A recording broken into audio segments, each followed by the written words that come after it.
Você sabia que nós estamos perto de comemorar 200 anos da presença luterana no Brasil? Vem comigo, eu vou te contar essa história.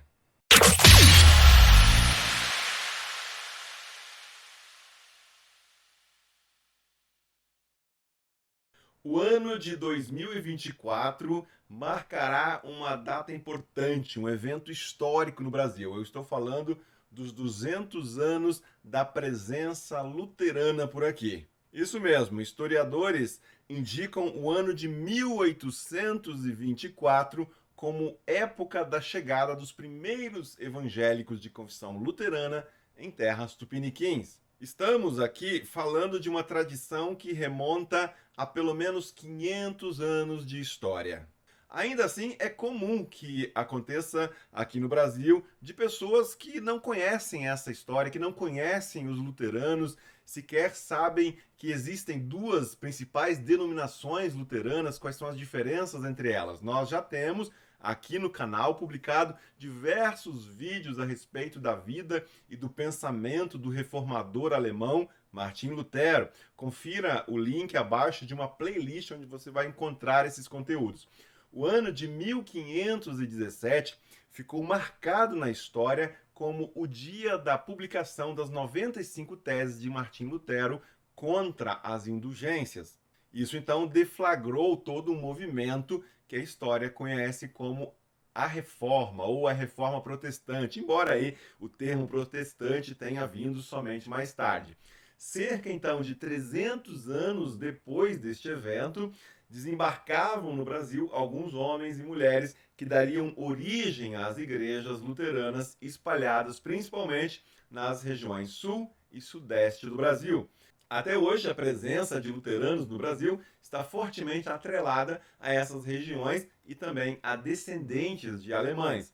As duas principais denominações luteranas presentes no Brasil podem confundir aqueles que não as conhecem tão bem assim, a começar pelo nome, né, que é bem semelhante.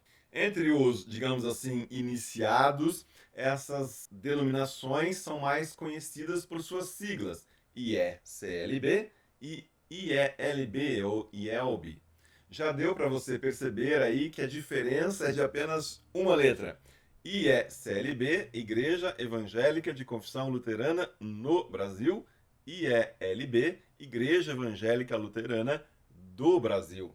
Importante salientarmos que nós estamos falando do ano de 1824, marcando a chegada dos luteranos ao Brasil. Isso porque já havia, sim, presença de protestantes de outras denominações, de outras tradições, que chegaram ao Brasil, por exemplo, em 1555, depois em 1557. Estamos falando especialmente aí dos huguenotes, também dos calvinistas franceses e posteriormente, em parte do Nordeste brasileiro, chegaram também os calvinistas holandeses. A chegada dos luteranos não se deu a princípio por esforços missionários. É comum, né, se pensar que igrejas evangélicas elas se espalham, elas se expandem, elas se estabelecem pelo mundo graças ao esforço missionário que enviam representantes para expandir a presença da igreja, a presença de evangélicos mundo afora. A contribuição de movimentos ou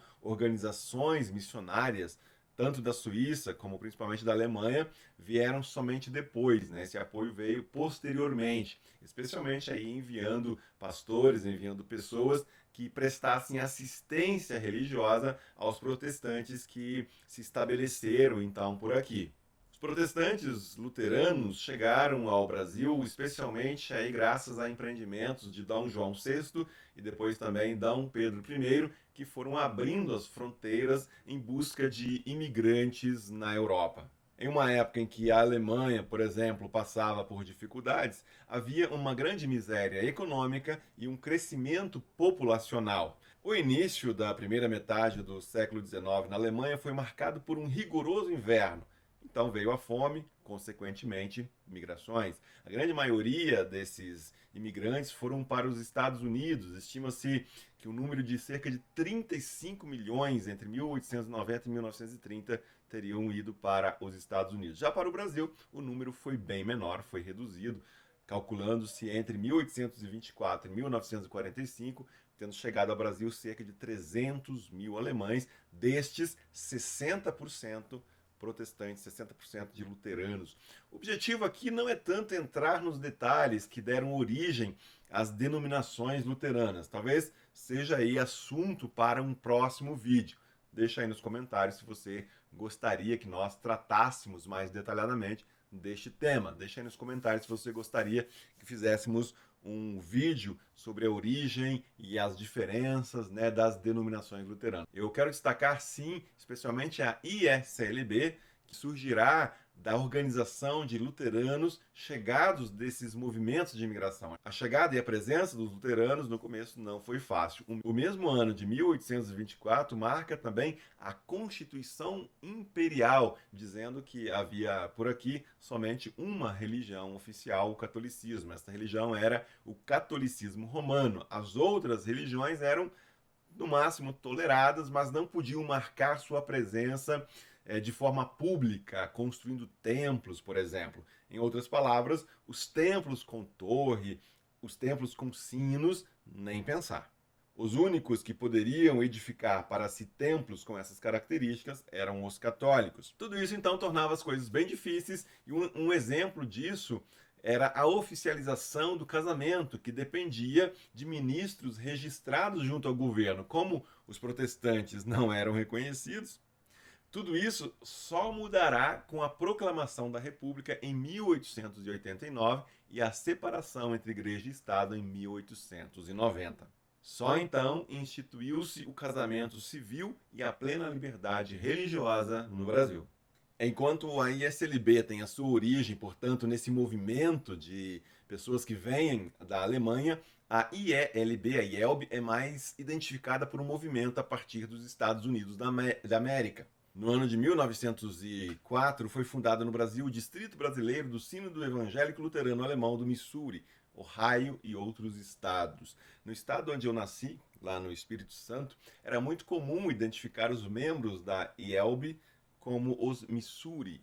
Num aportuguesamento, as pessoas, né, no popular ali, se referiam à igreja como a Igreja Missura.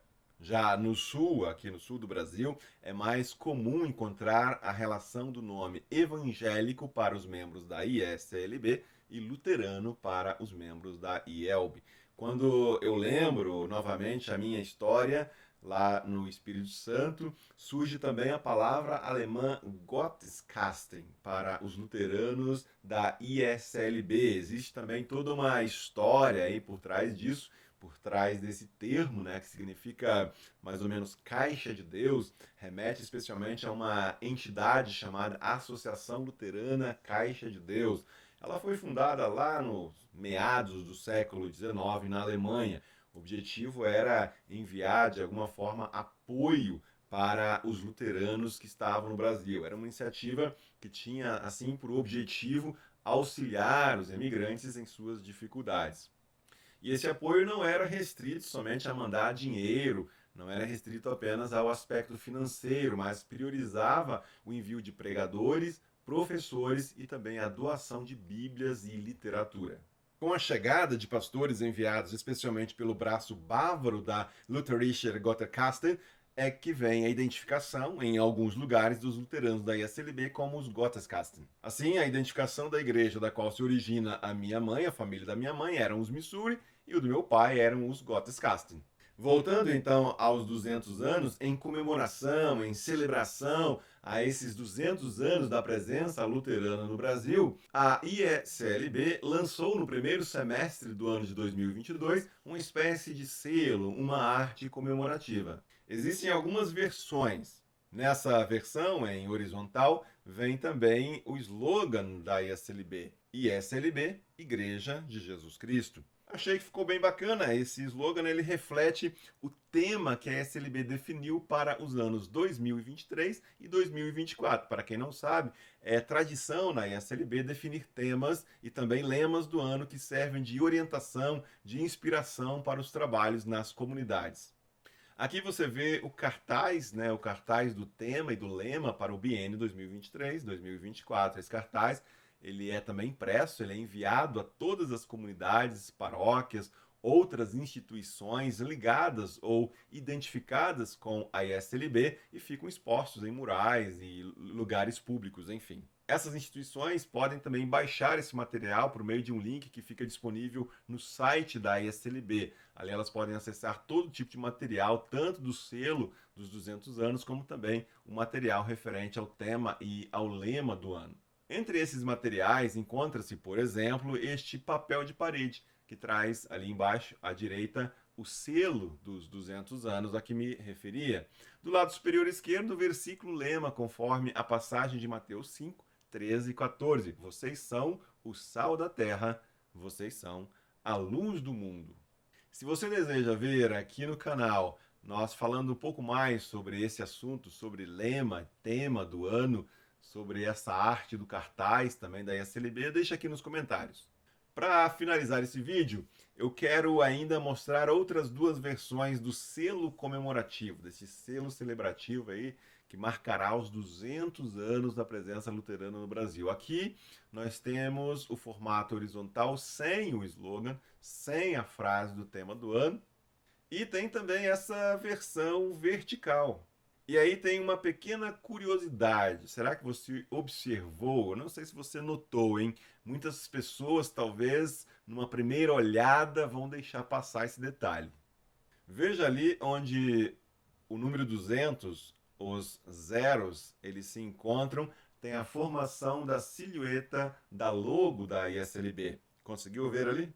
Vou dar uma ampliada aqui na imagem e vai ficar melhor para identificar. Então é isso, espero que você tenha gostado e se você quiser, como eu já disse antes, se você quiser mais conteúdo sobre isso, sobre esses temas, já sabe, é só pedir abaixo nos comentários, não deixe de conferir também nossos outros materiais, outros vídeos disponíveis, especialmente sobre Lutero e seu pensamento. Aproveita também, se inscreva em nosso canal. Na descrição aqui abaixo eu vou deixar o site da ISLB, se você tem interesse em conhecer mais, né, não conhecia, não conhece ainda muito do luteranismo no Brasil, vou deixar o link do site aqui, você pode dar uma olhada lá e navegar pelo site, ver os materiais, ver tudo que tem disponível lá. Um abraço para você, que Deus te abençoe e seja você uma bênção.